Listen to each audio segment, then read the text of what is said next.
अच्छा 9वीं की फाइनली आपका यहाँ विज्ञान पेपर लेके आ चुके हैं। आप लोग बहुत से रिकमेंड आ रहे थे कि विज्ञान पेपर अपलोड फाइनली आपके यहाँ विज्ञान पेपर आ चुका। और साथ ही स्टूडेंट आप यहाँ पर देख लीजिए अच्छा 9वीं 12वीं परीक्षा 2022-23 एक तो लाइक और शेयर ठोक दीजिए, महाकाल का दबा के लाइक और शेयर ठोक दीजिए। पूरा साल मेहनत करता हूँ आपके लिए बेटा, ऐसा नहीं चलेगा, ऐसा नहीं चलेगा। साइंस विज्ञान आपका हिंदी इंग्लिश बयान दोनों पेपर रहेगा।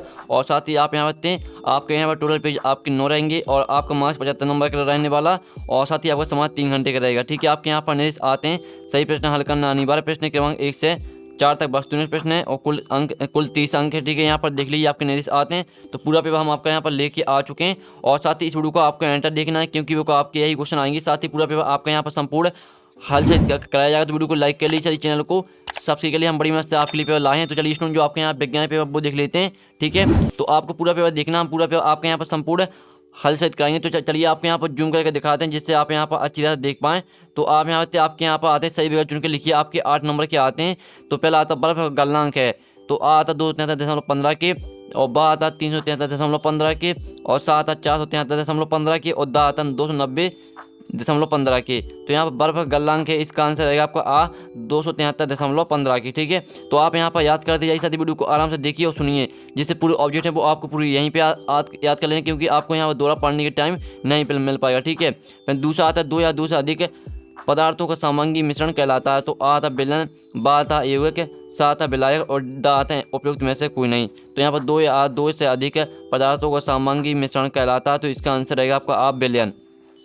अब आपका तीसरा आता जिंक धातु का प्रतीक है, तो आपका आता पीवी, और बा आता SI, और सा आता यू, और दा आता ZN। तो यहाँ पर जिंक धातु का प्रतीक है, इसका आंसर रहेगा आपका दा ZN। ठीक है, आपका जिंक धातु का प्रतीक रहेगा आपका दा ZN।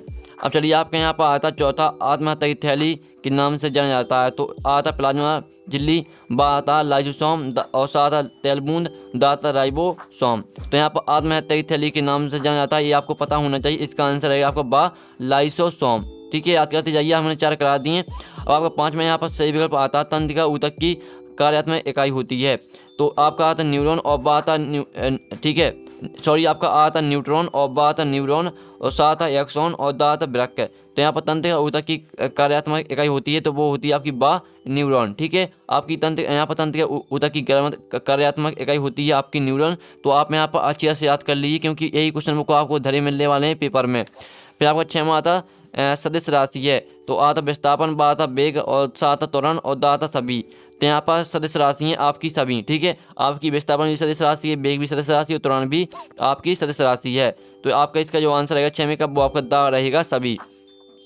फिर आपके साथ में आता किसी वस्तु का, ठीक है, किसी वस्तु का भार पृथ्वी पर 30 न्यूटन है, चंद्रमा पर इसका भार होगा तो आ 30 न्यूटन, और बा 24 न्यूटन, और सा आता 5 न्यूटन, और दा आता 36 न्यूटन। तो किसी वस्तु का भार पृथ्वी पर 30 न्यूटन और चंद्रमा पर इसका भार होगा तो इसका आंसर रहेगा आपका 5 न्यूटन। ठीक है, याद कर लीजिए। अब चलिए आपके यहाँ पर देख लेते हैं स्टूडेंट आपका 7वां। तो स्टूडेंट आप यहाँ से 7वां आपका आता है ऐसी फसलें जिन्हें हम वर्षा ऋतु में उगाते हैं उन्हें कहते हैं। तो इसका आंसर रहेगा आपका खरीफ फसल। ठीक है, आपका 7वें का आंसर हो जाएगा खरीफ फसल। तो फाइनली और साथ ही आप यहाँ से 2 आपके यहाँ पर सा और दा ऑप्शन आपका यहाँ पर दिया, आप यहाँ पर देख लीजिए। तो इसका जो 9वें का आंसर रहेगा वो हो जाएगा आपका खरीफ फसल। तो हमने आपके 8 नंबर के यहाँ पर सही विकल्प करा दिए बेस्ट सॉल्यूशन सहित, और साथ ही इनकी स्क्रीनशॉट आप यहाँ पर ले लीजिए और सेम टू सेम यही पेपर आपका आएगा। ठीक है, पूरा आपको रट के जाना। और आप यहाँ पर अच्छे मार्क्स लेना चाहते हैं विज्ञान के पेपर में जो कि आपका 3 अप्रैल को होने वाला है। और साथ ही स्टूडेंट आप यहाँ पर देख लीजिए इंग्लिश मीडियम की स्टूडेंट देख लीजिए, जिस तरह से हमने यहाँ पर हिंदी मीडियम के स्टूडेंट के लिए बताया आपको उसी तरह से यहाँ पर सही आंसर आपको टिक कर लेना, देख लीजिए। ठीक है, तो आप यहाँ पर देख सकते हैं आपके 8 नंबर के हमने यहाँ पर सही विकल्प करा दिए। ठीक है, आपका 7वां यहाँ पर दिया जा और 8वां आपको दिखा देते हैं। तो 8वां की आपके 4 ऑप्शन यहाँ पर दिए हैं। ठीक है, आप यहाँ पर देखते हैं आपकी सही विकल्प यहाँ पर हमने करा दिए।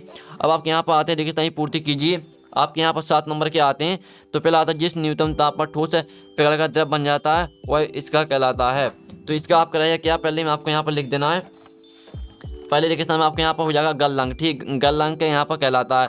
आप यहाँ आते हैं जिस न्यूनतम ताप पर ठोस पिघलकर द्रव बन जाता है वह उसका, ठीक है, वह इसका गलनांक कहलाता है। ठीक है, गलनांक आपका यहाँ भर देना पहले रेगिस्तान में। फिर आपका दूसरा यहाँ पर आता है 2 घुलनशील ठीक है, यहाँ पर देख लीजिए 2 घुलनशील द्रव्यों के मिश्रण को ठीक है, यहाँ पर दोनों विधि से पृथक किया जा सकता है। तो यहाँ पर 2 घुलनशील द्रव्यों के मिश्रण को क्रिस्टलीकरण, ठीक है, क्रिस्टलीकरण, ठीक है, क्रिस्टलीकरण आपके यहाँ पर दूसरी किस्म हो जाएगा, क्रिस्टलीकरण विधि से पृथक किया जा सकता है। और तीसरा आता है CO3 यौगिक का नाम डॉट है। तो यहाँ पर CO3 का यौगिक का नाम आपका हो जाएगा कैल्शियम कार्बोनेट, ठीक है, तीसरे किस्म आपके यहाँ पर कैल्शियम कार्बोनेट हो जाएगा। और जो आपका चौथा आता है इलेक्ट्रॉन नाभिक की चारों ओर नोडल मार्ग में चक्कर लगाते हैं। तो इसका आंसर सभी को कमेंट में लिखना है। इसका आंसर मुझे पता है, लेकिन मैं जानना चाहता हूँ कौन से स्टूडेंट पढ़ते हैं, कौन से नहीं पढ़ते हैं, इसलिए सभी को इसका आंसर कमेंट में लिखना। पहले तो आपको पूरे यहाँ पर जो चौथा आपका रिक्वेस्ट है आपको कमेंट में लिखना, फिर उसके नीचे आंसर लिखना, ठीक है।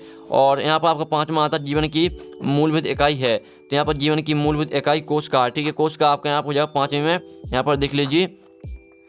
और 6वां था अनैच्छिक पेशियों को दोनों पेशी भी कहते हैं। तो यहाँ पर अनैच्छिक पेशियों को अंतर्गत, ठीक है, अंतरंग पेशी, ठीक है, अंतरंग पेशी भी कहते हैं। यहाँ पर अनैच्छिक पेशियों को अंतरंग पेशी भी कहते हैं। और 7वां था कर बराबर बल गुणे विस्थापन, ठीक है, विस्थापन भर देना आपको 7 में, यहाँ पर देख लीजिए विस्थापन हो जाएगा आपका 7वें में। तो पहले में आपके यहाँ पर गलनांक भरना, ठीक है, दूसरे में आपको क्रिस्टलीकरण, तीसरे में कैल्शियम कार्बोनेट, और चौथे जो आपको चौथा रेगिस्तान है सभी को इसका आंसर कमेंट में लिखना है। और 5वां कोशिका जीवन की, ठीक है, आप यहाँ आते हैं जीवन की मूलभूत इकाई कोशिका, अनैच्छिक पेशियों को अंतरंग पेशी भी कहते हैं, और कर बराबर बल गुणे विस्थापन, ठीक है, इस तरह से। तो आप ये रहा रेगिस्तान का सॉल्यूशन। तो जल्दी से आप यहाँ पे स्क्रीनशॉट कर लीजिए, ठीक है, 5वां 6वां 7वां देख लीजिए, और पहला दूसरा तीसरा, ठीक है, चौथी का आंसर सभी को कमेंट में लिखना है। तो चलिए आपके यहाँ हमने रेगिस्तान करा दिए, साथ ही आप इनका जो यहाँ पे स्क्रीनशॉट ले सकते हैं रेगिस्तान का भी। और जो यहाँ पर इंग्लिश मीडियम के स्टूडेंट वो देख लीजिए, ठीक है, जिस तरह से हमने यहाँ पे हिंदी मीडियम के स्टूडेंट की बताया आपको उसी तरह से यहाँ पर, ठीक है, इंग्लिश में आपको भर लेना है। अब आपके यहाँ पर आती हैं सहयोगी, ठीक है, आपकी 8 नंबर की सहयोगियाँ आती हैं। तो आप यहाँ पे कॉलम आ बा में आपके यहाँ पर दिए सहयोगी, पहली आपके यहाँ पर कौन सी आती है, पहली आपकी आती है कार्य करने की दर, ठीक है, सॉरी कार्य करने की क्षमता। तो कार्य करने की क्षमता आपकी हो जाएगी ऊर्जा, ठीक है, ऊर्जा से मैच कर देनी है। फिर आपके यहाँ पर आती है दूसरी दूरी मापक यंत्र। तो दूरी मापक यंत्र रहेगी आपके यहाँ पर ओडोमीटर, ठीक है, ओडोमीटर से मैच कर देनी है। और तीसरी आती है 1 जूल। तो 1 जूल आपकी रहेगी यहाँ पर 1 न्यूटन गुणे 1 मीटर, ये आपकी तीसरी रहेगी। और जो आपकी चौथी यहाँ पर आती है संयोजी ऊतक। तो संयोजी ऊतक को मैच कर देना आपको यहाँ पर रक्त को संयोजी ऊतक कहा जाता है। तो आपको यहाँ पर चौथी रक्त से मैच कर देनी। जो 5वीं आपकी आती है कोशिका। तो कोशिका को मैच करना आपको यहाँ पर, कोशिका जो खोज की है वो यहाँ पर रॉबर्ट हॉक ने की है, ठीक है। तो 5वीं आपकी हो जाएगी रॉबर्ट हॉक है। और जो आपकी 6वीं आती है संवेग का ऐसा ही मात्रा। तो संवेग का ऐसा ही मात्रा होता है किलोग्राम मीटर सेकंड इनवर्स, ठीक है। और फिर आपकी 7वीं आती है आयन।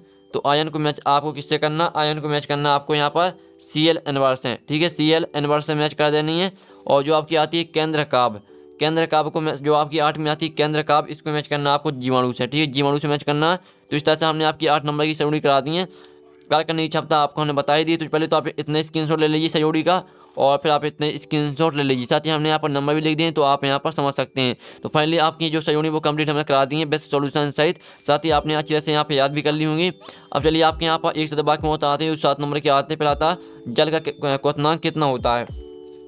तो जो यहाँ पर जल का क्वथनांक होता है वो होता है जल का क्वथनांक 100 डिग्री, ठीक है, सेल्सियस में होता है 100 डिग्री, और यहाँ पर आपके केल्विन में होता है 373, ठीक है। तो आपको दोनों को लिखना है, जल का क्वथनांक 100 डिग्री सेल्सियस या 373 केल्विन होता है, ठीक है। यहाँ पर सेल्सियस में होता है 100 डिग्री और केल्विन में होता है 373, ठीक है, आपका पहले का आंसर रहेगा। फिर आपका दूसरा आता है IUPAC का नाम, सॉरी IUPAC का पूरा नाम लिखिए। तो इसका आंसर रहेगा आपका इंटरनेशनल यूनियन ऑफ, ठीक है, प्योर एंड अप्लाइड केमिस्ट्री, ठीक है। आप यहाँ बताते हैं international union of pure and applied chemistry. साथ ही आप इनकी स्पेलिंग देख लीजिए, अगर आप यहाँ पे स्पेलिंग गलत लिखेंगे तो आपके मार्क्स कटेंगे, पूरी आपको कोई भी नंबर नहीं मिलेगा, इसलिए आप यहाँ पे स्पेलिंग में देख लीजिए। अब आपके यहाँ पर तीसरा आता है कैंसर के उपचार में किस धातु की समस्थानिक का उपयोग करते हैं। तो इसका आंसर रहेगा आपका रेडियो सक्रिय समस्थानिक का, ठीक है। कैंसर के उपचार में रेडियो सक्रिय समस्थानिक का उपयोग किया जाता है, ये आपका तीसरे का आंसर रहेगा, आप यहाँ पर देख लीजिए।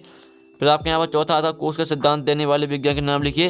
तो यहाँ पर कोश का सिद्धांत देने वाले विज्ञान के नाम है रॉबर्ट हुक, ठीक है, रॉबर्ट हुक आपका यहाँ पर चौथे में हो जाएगा, यहाँ पर देख लीजिए। फिर आपका 5वां आता है लाल रुधिर कणिकाओं का जीवन काल कितने दिनों का होता है। तो यहाँ पर लाल रुधिर कणिकाओं का जीवन काल होता है 120 दिन का, ठीक है, 120 दिन का होता है, ये आपका 5वें का आंसर रहेगा। फिर आपका 6वां यहाँ पर आता है किस वस्तु की गति ऊर्जा के लिए व्यंजक, किसी वस्तु की गति ऊर्जा के लिए व्यंजक लिखिए। तो इसका आंसर आएगा आपका Ke बराबर 1/2 mv², Ke बराबर 1/2 mv², आपके यहाँ पर हो जाएगा किसी वस्तु की गति ऊर्जा के लिए व्यंजक, ठीक है। अब चलिए आपका 7वां आता है डीएनए का पूरा नाम लिखिए। तो डीएनए का आपका पूरा नाम क्या रहेगा, तो चलिए आपको दिखाते हैं स्टूडेंट। तो आपका जो डीएनए का पूरा नाम रहेगा वो रहेगा आपका यहाँ पर डीऑक्सी राइबो न्यूक्लिक अम्ल। ये आपका डीएनए का पूरा नाम रहेगा डीऑक्सी राइबो न्यूक्लिक अम्ल। अच्छी तरह से याद कर लीजिए। तो हमने 7वां भी करा दिया। तो आपके हमने एक साथ बाकी मतलब पूरे करा दिए। तो पहले तो आप इनका स्क्रीनशॉट ले लीजिए। फिर आप यहाँ पर देख लीजिए स्टूडेंट, आप यहाँ आते हैं पहले का आंसर आप यहाँ पर दूसरे का आंसर देख लीजिए, ठीक है। और तीसरे का आंसर आप यहाँ पर चौथी का आंसर रॉबर्ट हुक रहेगा। और पाँचवें का आंसर 120 दिन का। और छठवें का आंसर के बराबर 1/2 MB स्क्वायर, ठीक है। और आप यहाँ पर देख लीजिए ये रहा आपका 7वें का आंसर। तो जल्दी से स्क्रीनशॉट आप यहाँ पर ले लीजिए। तो आपके हमने एक साथ बाकी मतलब भी करा दिए। और साथ ही जो यहाँ पे इंग्लिश मीडियम की स्टूडेंट वो यहाँ पर देख लीजिए, ठीक है। पहला आपके यहाँ पर दिया है और आपको दिखाते हैं। और आपके यहाँ पर थे, आपके यहाँ पर दिए तो आप यहाँ पर देख लीजिए। फिर चलिए आपकी जो क्वेश्चन है वो देख लेते हैं। क्वेश्चन आपका 5वां आता है, जल्दी से स्क्रीनशॉट ले लीजिए। साथ ही इनके आंसर भी हम करा दिए। 5वां आता है आपका, 6वां आता है, 7वां क्वेश्चन आता है, ठीक है। 8वां क्वेश्चन देख लीजिए और आप 9वां क्वेश्चन देख लीजिए, ठीक है। जल्दी से स्क्रीनशॉट लेते चलिए। फिर आपका 10वां क्वेश्चन आता है, रक्त के 2 काल लिखिए अथवा आप रहते श्वेत रुधिर कणिकाओं को सिपाही क्यों कहा जाता है। 11वां क्वेश्चन आप यहाँ पर 12वां क्वेश्चन आता है तुरंत किसी कहते हैं, ठीक है। जल्दी से स्क्रीनशॉट आप यहाँ पर लेते चलिए। हम आपको दिखाते चलें, हम आपको पढ़ के नहीं दिखाएंगे क्योंकि वीडियो काफ़ी लॉन्ग हो जाएगा। 13वां क्वेश्चन आप यहाँ पर देख लीजिए। 14वां क्वेश्चन आपका आता है, 15वां आता है गुरुत्वाकर्षण का सर्वाधिक नियम लिखिए। आपका 15वां क्वेश्चन है। 15वें का अथवा देख लेते हैं। तो 15वें का आपका अथवा था ग्रहों की गति संबंधी केपलर के नियम लिखिए। आपको 16वां क्वेश्चन आता है। 17वां क्वेश्चन देख लीजिए। 18वां क्वेश्चन देख लीजिए जल्दी से। 19वां क्वेश्चन आप यहाँ पर देख सकते हैं, ठीक है। जल्दी से स्क्रीनशॉट लेते चलिए। फिर आपका 20वां क्वेश्चन आता है, ठीक है, जो कि 4 नंबर का रहेगा आपका। अब 20वें का अथवा देख लेते हैं। तो ये आपका द्रव्यमात्रा का नियम उदाहरण देगा, स्पष्ट कीजिए।